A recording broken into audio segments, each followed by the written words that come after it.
हामी धेरै समयपछि तोकमे डाँडाको कफी हाउसमा आएको छौँ।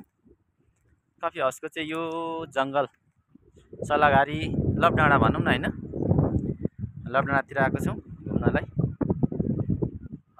भेना श्याम सर लगायत हामी साथीहरू 3 जना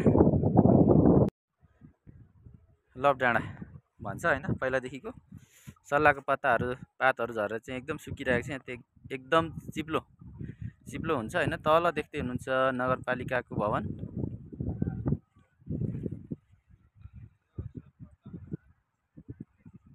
देख्नुभयो र यतापट्टि हामी डाँडातिर छौँ। उहाँहरू ओह्रालो उक्लिँदै हुनुहुन्छ, ओह्रालो ओर्लिँदै हुनुहुन्छ होइन। डाँडामा आइपुगेको थियौँ। निकै शीतल आनन्द हुँदो रहेछ होइन भेना? ओहो, सल्लाहको रुखहरू हेर्नुहोस् गाइस, निकै नै दामी छ होइन। अहिले चाहिँ यसको दाना, यो रुखको दाना चाहिँ फलेर पनि झर्ने बेला भएछ र हावाले चाहिँ निकै मजाले रुख लडाउँदो रहेछ है, जरासँगै कडा-पुडुप होइन। त्यस पछाडि चाहिँ नि देख्दै हुनुहुन्छ सल्लाह, यहाँ पर देख्दै हुनुहुन्छ कफी हाउस होइन। हेलिप्याडदेखि यता आर्मी ब्यारेक लाइन। निकै नै आनन्द, शीतल, निकै शीतल छ त भेना, निकै शीतल भयो होइन। शीतल हावा आइरहेको छ यार। को छ नि तल? साथीहरू छ? अनि किन साइसाइ?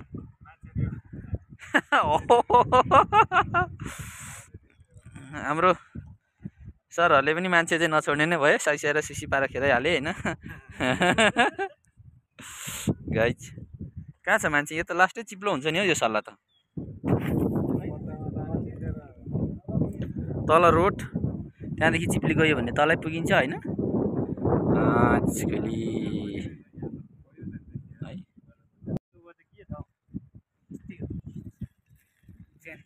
यहाँदेखि माथि चाहिँ च्यान घारी छ। जाउँ उभै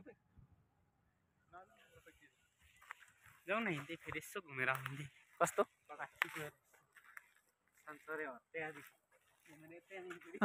हिँड्दै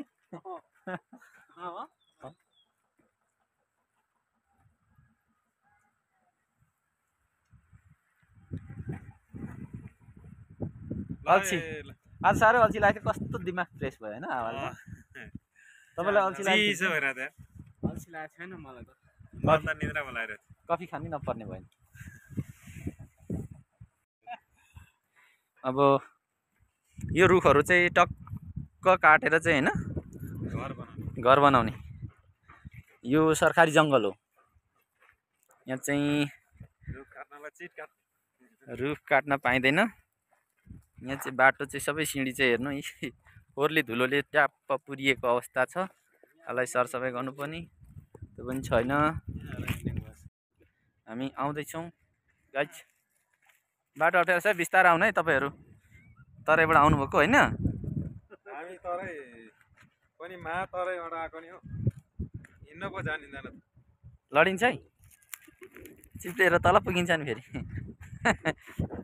चिप्ल्यो भने त फेरि हुँदैन है। मैले कहाँ यो कुन ठाउँमा लाउने हो? यस्तो तुलामा ल्याउने हो त यार, लडिन्छ नि यस्तो ठाउँमा ल्याएर। बाटो चाहिँ यस्तो छ, यहाँ चाहिँ अलि बिस्तारै ओर्लिने गाह्रो छ नि गाइज।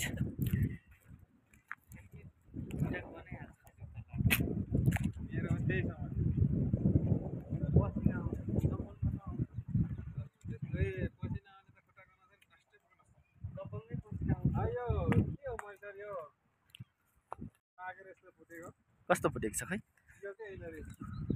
ए त्यो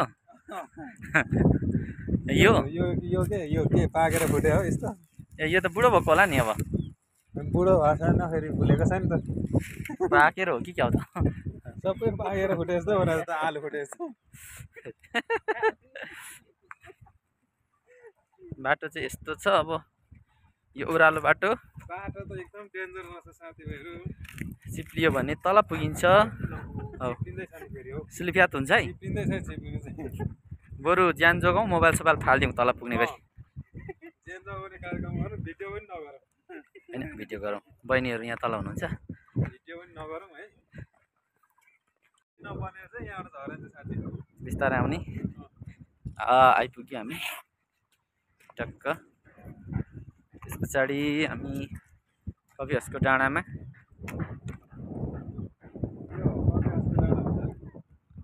सल्लागढी डाँडा जस्तो सल्लेडी डाँडा जस्तो ताप्ले जाउँ देख्दै हुनुहुन्छ ताप्ले जाउँ।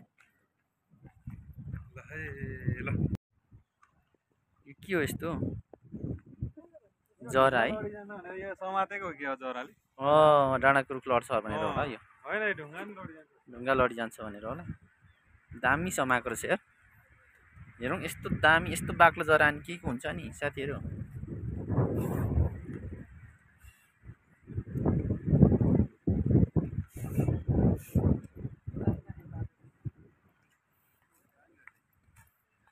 गाइस लडिन्छ है त्यताबाट त जाँदैन होला त्यहाँबाट त्यहाँ यहाँ ओर्लिएर बस्ने ठाउँ मात्रै रहेछ सेपरेट ठाउँ त्यहाँबाट त्यता अब जान्छ जान्छ यहाँबाट यहाँदेखि मलाई के भन्छ यहाँदेखि यो घोडेचौर यो तलको देख्दै गरेको घोडेचौर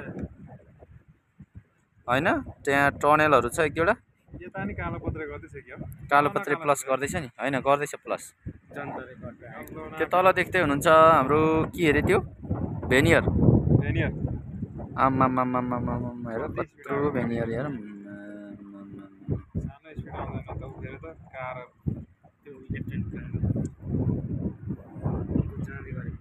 अलु यहाँ त रेगडा चल्ने छ देख्दै हुनुहुन्छ काँक्राको रुख देखाइदिउँ ल काभ्रे त अनि यहाँ होइन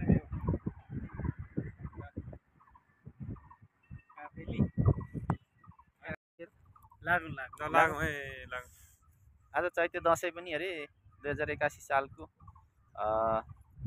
पावन अवसरमा चैते दसैँको पावन अवसरमा चाहिँ तपाईँहरू देश विदेशमा रहनुभएका दाजुभाइ दिदीबहिनीहरूलाई चाहिँ एकदम हार्दिक मङ्गलमय शुभकामना सबै हामी तर्फबाट हाम्रो तर्फबाट हामी सबैको तर्फबाट चाहिँ शुभकामना तपाईँहरूको चाहिँ फलोस् फुलोस् एकदम राम्रो होस् दसैँ एकदम मजाले मनाउनु होला होइन तपाईँहरूले हाकेको ताकेको चिताको कुराहरू पुगोस् एकदम शुभे फापे होस् राम्रो होस् भन्न चाहन्छौँ। साथै 2082 सालको पनि उपलक्ष्यमा शुभकामना अग्रिम दिन चाहन्छौँ भन्दै हामी चाहिँ नि मडी जेपिटी भ्लगमा जोडिने नै छौँ र तपाईँहरू यदि नयाँ हुनुहुन्छ भने हाम्रो च्यानललाई लाइक सब्सक्राइब गर्न नभुल्नुहोला घन्टीलाई पनि यसरी टिङ्रिङ्ग दबाइदिनु होला भन्दै हामीलाई आजलाई बाई बाई बाई बाई।